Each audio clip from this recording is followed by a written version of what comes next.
सुप्रिया सुळेंचा संसदेत सरकारवर जोरदार हल्ला. शिक्षण मंत्र्याला सुनावलं. नीट प्रकरणावरून उपस्थित केले मोठे प्रश्न.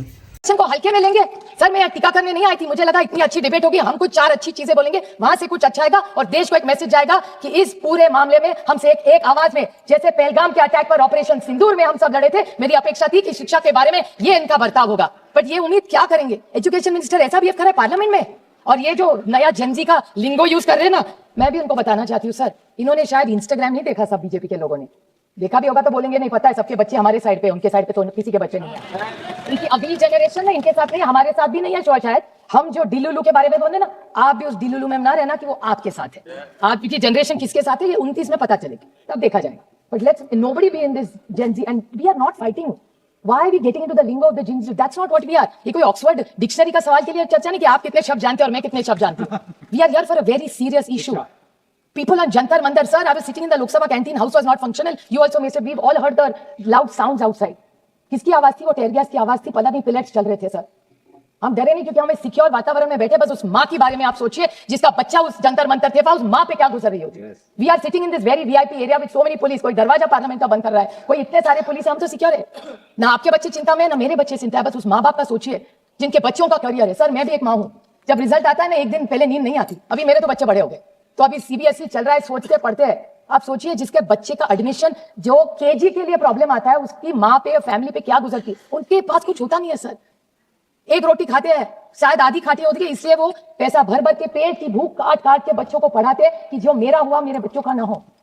What is a degree? It is your recognition. No caste, nothing can stop you. Once you have a good degree on your forehead, your life is made. What was Bhimrao, Dr. Baba Saheb Ambedkar?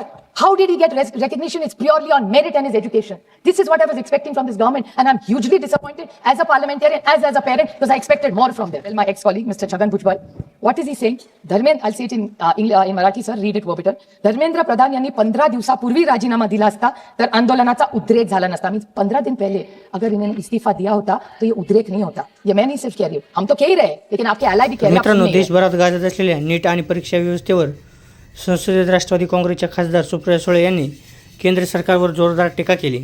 मात्र त्यांनी केवळ राजकीय आरोप केले नाहीत, तर शिक्षण व्यवस्था, विद्यार्थ्यांचं भविष्य आणि सरकारच्या भूमिकेवर गंभीर आरोप केले. सुप्रिया सुळे म्हणाले की सरकार ज्या दुरुस्तीचं मोठं कौतुक करत आहे ती काही गोष्ट नवीन नाही, पण हा आधीच्या कायद्यातील बदल आहे. त्यामुळे सरकार ज्या पद्धतीने सादरीकरण करत आहे ती वास्तवाशी जुळत नाही. यानंतर त्यांनी थेट शिक्षणमंत्री धर्मेंद्र प्रधान यांच्या वर्तनावर टीका केली. संसदेत शिक्षणासारख्या संवेदनशील विषयावर चर्चा सुरू असताना शिक्षणमंत्र्यांनी ज्या पद्धतीने प्रतिक्रिया दिली ती देशाच्या शिक्षणमंत्र्यांना शोभणार नाही, असे त्या म्हणाल्या. शिक्षण हा राजकीय वादाचा विषय नसून लाखो विद्यार्थ्यांच्या भविष्याचा प्रश्न आहे, अशी त्यांनी आठवण करून दिली. सुप्रिया सुळे यांनी जंतर मंतर आंदोलनाचाही उल्लेख केला. त्या म्हणाल्या, देशभरातून विद्यार्थी रस्त्यावर उतरले आहेत, पालक चिंतेत आहेत आणि विद्यार्थी मानसिक तणावातून जात आहेत. काहींनी आत्महत्येसारखं टोकाचं पाऊल उचललं आहेत. अशावेळी सरकारने संवेदनशील भूमिका घेण्याऐवजी विरोधकांवर टीका करणे हा त्यांचा हेतू आहे. त्यांनी गरीब विद्यार्थ्यांचा मुद्दाही मांडला. अनेक कुटुंब स्वतःच्या गरजा कमी करून मुलांना शिकवतात. त्यांना वाटत शिक्षणामुळे त्यांच्या मुलांचं आयुष्य बदलेल, पण परीक्षेचं पारदर्शक राहिलं नाही तर त्या विद्यार्थ्यांच्या मेहनतीचं काय, असा प्रश्न सुप्रिया सुळेंनी उपस्थित केला. त्यानंतर त्यांनी कोचिंग क्लासेसच्या वाढत्या व्यवसायावरही भाष्य केलं. आज मोठ्या शहरांमध्ये लाखो रुपयांच्या कोचिंगशिवाय स्पर्धा घेणे कठीण होत चाललं आहे. श्रीमंत विद्यार्थ्यांना सुविधा मिळतात, पण ग्रामीण आणि गरीब विद्यार्थ्यांना समान संधी मिळते का, असा सवाल त्यांनी सरकारला विचारला. सरकारच्या कागदपत्रांमध्येच अनेक विरोधाभास असल्याचा आरोप त्यांनी केला. एकाच ठिकाणी एक भूमिका आणि दुसऱ्या ठिकाणी वेगळी भूमिका दिसते. त्यामुळे सरकारची परीक्षा व्यवस्थेबाबतही दिशा नेहमी काय आहे याबाबत समग्र वर्तवला जात आहे. व त्याचबरोबर त्यांनी संयुक्त संसदीय समितीचे म्हणजेच JPC स्थापन करण्याची मागणी केली. सर्वपक्षीय शिक्षणतज्ज्ञ आणि संबंधित संस्थांना एकत्र घेऊन कायमस्वरूपी पेपरफुटी रोखणारी परीक्षा व्यवस्था तयार करण्याची वेळ आली आहे, असं त्यांनी सांगितलं. व शेवटी त्यांनी शब्दात सांगितलं की ही सत्ताधारी आणि लोकांचा संघर्ष नाही, हा देशातील विद्यार्थ्यांचा भविष्याचा प्रश्न आहे. राजकारण बाजूला ठेवून प्रत्येक विद्यार्थ्यांना न्याय मिळेल अशी विश्वासार्थ परीक्षा व्यवस्था उभी करणे ही सरकारची जबाबदारी आहे.